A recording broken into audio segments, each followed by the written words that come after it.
This series of NBA season divisional previews continues. Yeah, and now I shift out west and get ready to talk about the Land of the Lake show, the Western Conference, and up next is the Pacific Division. So smash that subscribe button if you want me to talk about more NBA stuff this season, and if you just enjoy this video in general, make sure you check out my other division by division previews that are up. The playlist will be up as well in the description box. So, yeah, could you do that? That'd be super terrific. All right, let's talk about the Pacific Division. You could say it was a horrible year for the Kings last season. You know, they went on to win 31 games. Surely it wasn't good enough to make the playoffs in the Western Conference, but hey, they were in the mix. They had a chance. Got over 30 wins. I guess you got to see that as a little bit of progress. You know, De'Aaron Fox, who the team took 5th overall a few years ago, has played well enough to get himself into max contract territory. So be thankful that somebody else, the Lakers, took Lonzo Ball out of the equation a few years ago, so that way you could end up with the much better overall player. Just my opinion. But wasn't all, like I said, wasn't all bad for the Kings last year at all. De'Aaron Fox had a good year. Buddy Hield had a really good year. So you're coming into this off season. You know, Vlade's done and gone now, so you feel like that scourge of the organization has been cleared, and as a result, you're thinking things could be a little bit better. And I think for the Kings, it's one of these situations where they haven't gotten worse that much. I just don't really know that they got much better. Now, that said, you're bringing back De'Aaron Fox, another year in his growth and development as a point guard in the league. You've got Buddy Hield back in the fold. He's been paid. So you got a guy that can really shoot from the outside, that can put up 20 plus per game. You know, they've got a nice starting foundation there in the backcourt. And then I really love what they did drafting Tyrese Halliburton, the guard from Iowa State. You talk about a guy that could play the 1, that could play the 2. If you want to go some small ball, he could even play a smaller 3 for you. Like, he's not great in any one area. He's just a really good, solid player across the board and lends himself to being the type of guy that could come in and contribute right away. I love the signing of Hassan Whiteside for this team, a double-double guy that they got at league minimum, basically. He comes back home to where his NBA career began. That's a really nice get. But then you look at former number 2 overall pick Marvin Bagley. Can he stay healthy? Is he actually going to progress? Or is he going to show himself more to be like a 3rd or 4th type of option in the league? Like, when you take a guy number 2 overall, you want him to be better than what Marvin Bagley has shown in the first 2 years of his career. Again, when I look at it, they're playing in a pretty good division where other teams have made moves, have gotten better, got people back and being healthy. I think that's going to leave Sacramento, on the short end of the stick, and I think they'll be lucky to get the 30 wins this year. You might look at me having the Suns finishing 4th in this division and think I'm nuts. Like, how are you going to have them behind the Warriors, especially since the Warriors won't have Klay Thompson? Well, let me tell you a little bit as to why. We got to remember here, when we're talking about the Suns, you can sit there and say, yeah, this was a team that almost made the playoffs last year. This is a team that went on, once they got into the bubble, they went, 8-0, so they got really, really hot. Now they've added Chris Paul into the mix. You got another year of Devin Booker. Hopefully you'll have DeAndre Ayton back, healthier, playing most of a season like you would seem to think and stand to believe that this team is going to be improved. Like, all of that makes sense, but then I also got to remind you, when you talk about last season, you talk about a team that finished 34-39. They won their last 8 games. So they were 26-39. So is that 8-game winning streak something that you really want to buy into, especially when you're talking about bubble ball? I don't know about all of that. And then when you talk about the trade for Chris Paul, you got to give Chris Paul credit. His fragile ass made it through an entire season last year in Oklahoma City, played at an all-star level. Like, you could have made a small argument for him perhaps being the league's most valuable player, because nobody expected anything out of Oklahoma City last year, and lo and behold, there they go into the first round, going 7 games. Like, Chris Paul had a lot to do with that. So you could sit there and say it stands to reason he would come to Phoenix and he would have a similar type of impact. And he might this year. But you're also talking about a Chris Paul on the wrong side of 35. You know, you're talking about a guy here that's going to be 36, or he's already 36. I can't remember which one it is, but he's already in his mid-30s. Has a history of breaking down often towards the end of the season as you get into the playoffs. Like, how much are you really going to get out of Chris Paul? Is he really that type of Chris Paul? Like, yeah, he had a really, really good year last year, but is that reasonable to expect that out of him? Is DeAndre Ayton going to be able to avoid injury and give you closer to a full season? Or is it largely going to be Devin Booker having to launch from everywhere and light it up everywhere in order for this team to do anything? I think you look at this team, I don't think they have great depth. I still think they're going to be very heavily reliant upon Devin Booker. And, as far as Ayton is a nice player. But, boy, don't you wish if you were the Suns you had Luka Doncic? That's all I'm saying. I think this is an example here of they brought in Chris Paul. In theory, makes him better, and it might make him a little bit better. But I also look at the winning streak that they got on once they got into the bubble, and I just don't see that that's necessarily that much of a reflection of them. It was just they were a team that was motivated to happen to play well for a small sample size, for a small stretch. I think this is more of a 30 or 31 win team, and that's why I think they are below the Warriors in the Pacific Division. Season would have had a lot more intrigue if Klay Thompson wouldn't have went down with the torn Achilles. Because you'd be talking about a Warriors team with all that experience and championship pedigree from their stars, that core of Klay, Steph, and Dre still together, even though, they're getting a little older, still, relatively speaking, in the peaks of their career.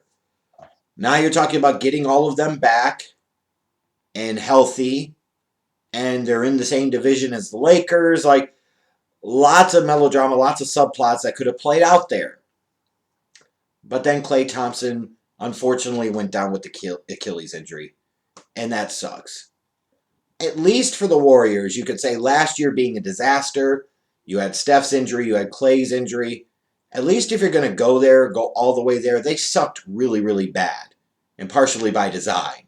When all was said and done, they made sure that they got into a really good spot in terms of the draft, and they ended up with the second overall pick, which they used to take the big man from Memphis, James Wiseman. As far as Wiseman for this team, I think he makes a lot of sense. I could have made an argument for them maybe drafting a wing, but clearly once the news happened with Klay Thompson right around draft time, it seemed like they had pretty much set on James Wiseman, which meant that they needed to go get a wing, which is what they did, and they went and made the trade for Kelly Oubre Jr. And I will give the Warriors ownership a ton of credit here. It is costing them a shit ton of money in terms of luxury tax to bring in Kelly Oubre for 1 year. But when you've got guys like Steph and you've got guys like Draymond, your window to compete, your window to contend, your window to try and win a championship is small. So if you care at all, you try to do everything you can in the here and now, and that means parting with a lot of cheddar, and that's exactly what they did. So I look at this squad and I say, there's still the chance that the Warriors could be a pretty good team. Steph could come back and have a monster year and be an MVP candidate. Draymond having to go back into a little bit more of a familiar role, a little more of a comfortable role where he's more of the number 3 or number 4 option, is better suited to him and better suited for the team. Now you've got Andrew Wiggins in the fold another year. Maybe he'll figure things out a little bit more and fit better in that Golden State system. I love the acquisition of Kelly Oubre Jr. Gives him a wing that can defend multiple spots. I really like that. Another kind of third or fourth option type of scorer. And if they could get Wiseman to show anything or flash anything and give them any type of presence down low, like this could be a pretty good Warriors team. Without Klay, they're not a contender, and that sucks and that's unfortunate. But this could be a pretty good team. So I'm somewhat buying them right now in terms of being able to make the playoffs. I assume Draymond's going to stay healthy most of the year, even though I believe he's going to miss the first game or two to start the year. So that's not exactly the best confidence booster. But I think Steph is hungry, Steph is motivated, Steph is healthy, and he's ready to go out there and cook. So I think the Warriors could be a threat here to win about 40 games, make the playoffs, and then as they get into the playoffs, their ability to shoot the three could worry some folks, I think, for sure. The big move that the Lakers made before last season, you could get caught up in all of that. But clearly the winners of the offseason were the Los Angeles Clippers, because not only were they able to get Kawhi Leonard, they were also able to pull the big trade and bring in Paul George.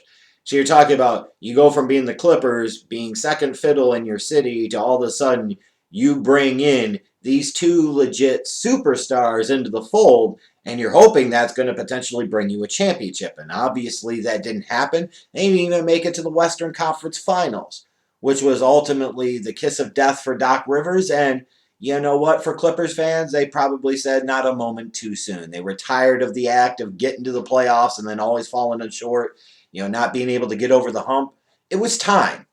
And this could be one of those situations where it's a bit of addition by subtraction. Tyronn Lue comes into the fold. He's a guy that's won an NBA championship as a head coach, lots of championship experience as a player and a coach, med to the finals many, many times.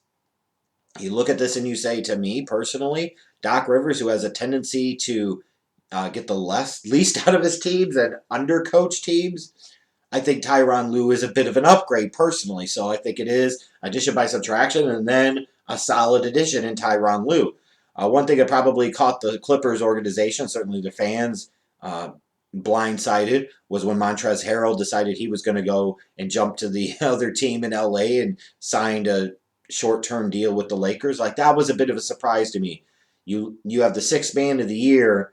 You would think in theory he could make more money with the Clippers than anybody else due to bird rights, and he ends up going to the Lakers. That was weird. That was interesting, and clearly a masterful stroke by the Rich Paul organization, just meaning the man, Rich Paul.